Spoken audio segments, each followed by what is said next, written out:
La fonction logarithme naturel. Donc cette fonction se définit comme la primitive de la fonction inverse, définie sur l'intervalle allant de 0 à plus l'infini, 0 exclu, et qui s'annule en 1. Cette fonction, on peut aussi l'appeler la fonction logarithme népérien, et on la note ln de x. Alors attention, si on vous demande la définition de cette fonction, pensez bien à dire ces trois choses. C'est la primitive de la fonction inverse, de la fonction 1 sur x, définie sur l'intervalle 0 plus l'infini, et qui s'annule en 1. Voilà son graphe. Vous devez connaître ce graphe par cœur. Sur ce graphe, on va relever deux points particuliers. Le premier, celui de coordonnées 1, 0. On peut donc en déduire que ln de 1 est égal à 0. Deuxième point particulier, celui qui a pour ordonnée 1. On verra que son abscisse, c'est e. Donc ln de e est égal à 1. Ce nombre e est appelé le nombre de l'aire. Il vaut environ 2,718. Et par définition, ce nombre, c'est donc le nombre qui fait en sorte que le logarithme népérien est unitaire. Le domaine de définition, on le connaît déjà, on l'a vu dans la définition, c'est de 0 à plus l'infini, 0 exclu. On peut donc en déduire que ln de x existe si et seulement si x est strictement positif. Donc maintenant, quand on vous demande un domaine de définition d'une fonction, vous vous souvenez, il y avait deux choses dont il fallait se méfier. Dès qu'on avait une division, il fallait que sous le trait de fraction, ce ne soit pas égal à 0. Quand on avait une racine carrée ou une racine d'ordre pair, il fallait que sous cette racine, ce soit plus grand ou égal à 0. Et bien là, on rajoute une troisième condition, une troisième chose dont il faut se méfier. Dès que dans une fonction, on a un ln, ou un logarithme, peu importe la base, il faudra qu'à l'intérieur de la parenthèse de ce ln, ce soit strictement positif. Ce qui nous amène à une inéquation. Donc regardons des exemples de domaines de définition. On va s'intéresser à trois fonctions. La première, f1 de x, qui est égale à ln de 1 moins x. Donc on regarde, est-ce qu'il y a des divisions, des racines carrées? Non, mais on a un ln. Donc il y a bien une condition.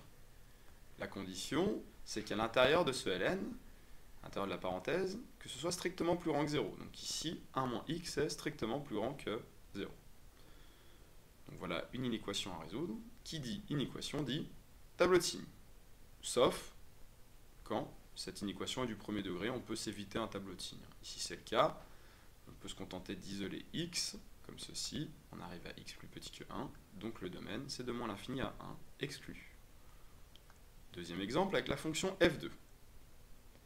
Là encore, on cherche. Il n'y a pas de division, pas de racine carrée. Mais il y a un ln. Donc il y a une condition.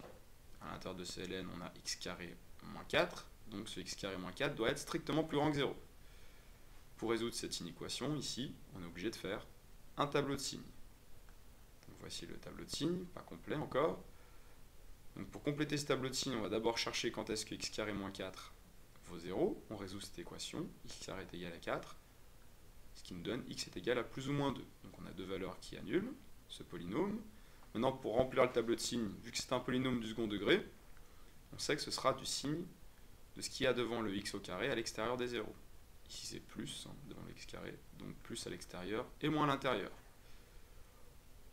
Maintenant, l'inéquation, c'était plus grand que 0. On cherchait donc tout ce qui était positif. On va donc s'intéresser à tout ce qui est plus positif.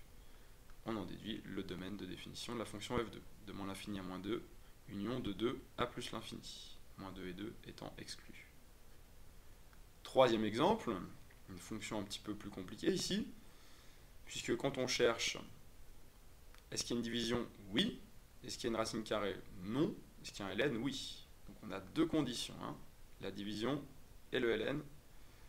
Donc tout d'abord, si on s'intéresse au ln, vous savez qu'à l'intérieur, ça doit être strictement plus grand que 0, donc x carré doit être strictement plus grand que 0. La division sous le trait de fraction, il faut que ce soit pas égal à 0. Donc ln de x au carré ne doit pas être égal à 0. Donc on va résoudre cette inéquation et cette équation. Tout d'abord l'inéquation, ici ça va vite, on peut aussi s'éviter un tableau de signes parce que x au carré strictement plus grand que 0, ce sera toujours vrai, à part si ce nombre vaut 0. Maintenant l'équation.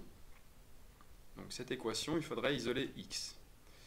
Devant le x carré, vous avez un ln. Comment enlever ce ln? On va composé par la fonction réciproque, la fonction exponentielle. Hein. Donc des deux côtés, on va composer par la fonction exponentielle. On obtient exponentielle de ln de x au carré n'est pas égal à exponentielle de 0. Pourquoi on a fait ça? Pour que l'exponentielle et le ln se compensent et qu'il ne reste plus que x au carré. Donc x carré n'est pas égal à 1, autrement dit x n'est pas égal à plus ou moins 1. Conclusion, il y a trois valeurs interdites, donc le domaine c'est R, sauf ces trois valeurs interdites, c'est-à-dire moins 1, 0 et 1. On revient à notre fonction, on s'intéresse à son ensemble image maintenant. L'ensemble image, regardez sur le graphique, l'ensemble image de cette fonction, ce sera R. Continuons avec les limites. Alors deux limites intéressantes, hein, puisqu'il y a deux bornes ouvertes dans le domaine de définition. Donc, tout d'abord, la limite en 0+, qui vaut moins l'infini, et enfin la limite en plus l'infini, qui vaut plus l'infini. Donc il faut connaître par cœur ces deux limites. Donc quand on fera un calcul de limite, avec une fonction, avec un ln à l'intérieur, vous serez toujours donc amené à utiliser ces deux limites, qui peuvent se traduire par ln de 0+ est égal à moins l'infini, et ln de plus l'infini est égal à plus l'infini, hein, dans le cadre d'un calcul de limite. Important aussi, vous verrez qu'on arrivera parfois à des formes indéterminées, et dans ce cas-là, il faudra toujours considérer que les puissances de x l'emportent toujours sur les logarithmes. Oui, c'est assez logique, puisque vous avez vu que la fonction logarithme, elle croît de manière très très lente, hein, très très lente. Hein. Donc ce sera toujours elle qui sera négligeable dans le cas d'une forme indéterminée, par rapport à une fonction x, x carré, toutes les puissances de x. Faisons des exemples pour voir. Alors, premier exemple de limite, si on s'intéresse à la limite en 2+ de cette fonction. Donc c'est une limite en un nombre, on va donc dans un premier temps remplacer par le nombre. Donc on remplace par 2+, ce qui nous fait ln de 2 plus moins 2 plus 1 moins 2+. 2 plus moins 2, ça nous donne 0+, donc on a ln de 0+. Plus 1 moins 2+, ça nous donne moins 1 moins. Donc maintenant, comme on l'a dit tout à l'heure, on va utiliser les deux limites que l'on connaît. Donc ici, ln de 0+, vous le connaissez, ça fait moins l'infini, donc on remplace par moins l'infini, et donc moins l'infini moins 1, on obtient bien moins l'infini. Deuxième exemple, une limite cette fois-ci en plus l'infini. Alors attention, hein, quand on fait une limite en plus l'infini, on respecte les trois règles. Hein. Première règle, partout où il y a des polynômes, on va pouvoir garder les termes de plus haut degré. Donc ici, j'ai le polynôme x-2, je peux garder x. J'ai le polynôme 1 moins x, je peux garder moins x. La première étape est faite. Deuxième étape, on essaie de simplifier, mais ici, on ne peut rien simplifier. Troisième étape, on remplace. Donc on se retrouve avec ln de plus l'infini, moins plus l'infini.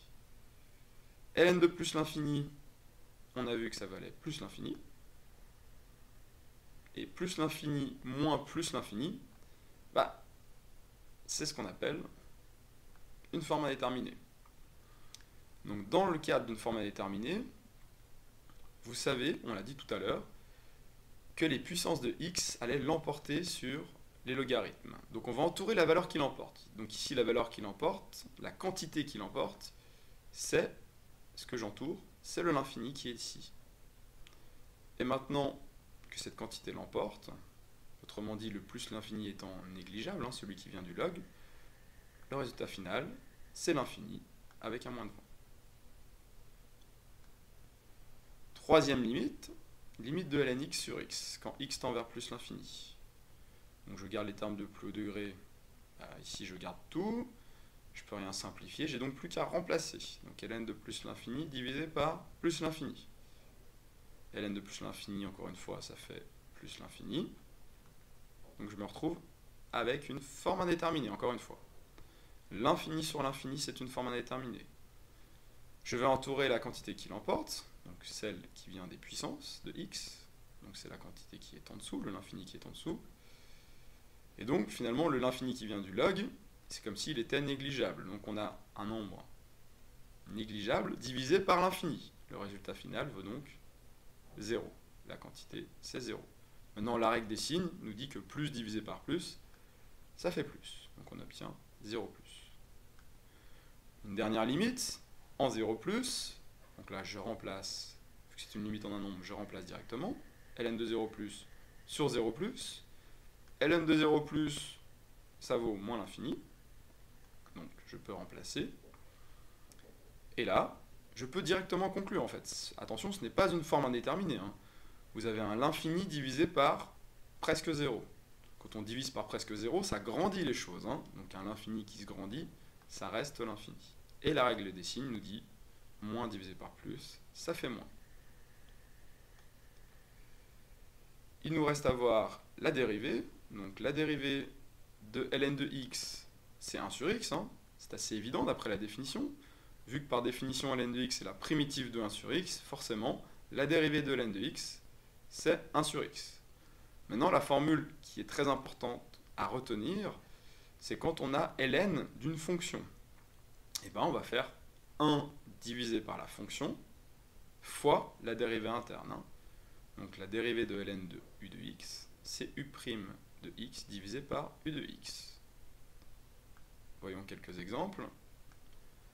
Déterminer la dérivée des fonctions suivantes. Tout d'abord la fonction f1, ln de 1 moins 2x. Donc pour faire la dérivée, on vous rappelle la formule, il suffit de faire 1 divisé par ce qu'il y avait dans la parenthèse, fois la dérivée interne.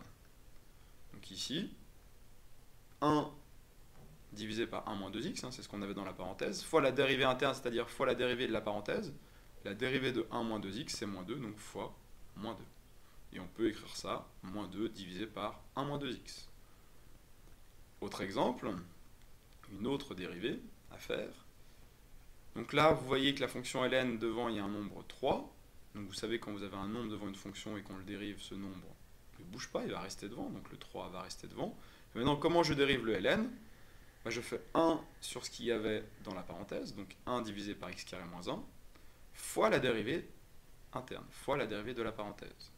Et la dérivée de la parenthèse, c'est 2x, donc fois 2x. Et j'obtiens, si je multiplie 3 fois 1 fois 2x, ça fait 6x. Donc 6x divisé par x au carré moins 1. Donc voici tout ce qu'il fallait retenir sur la fonction ln de x.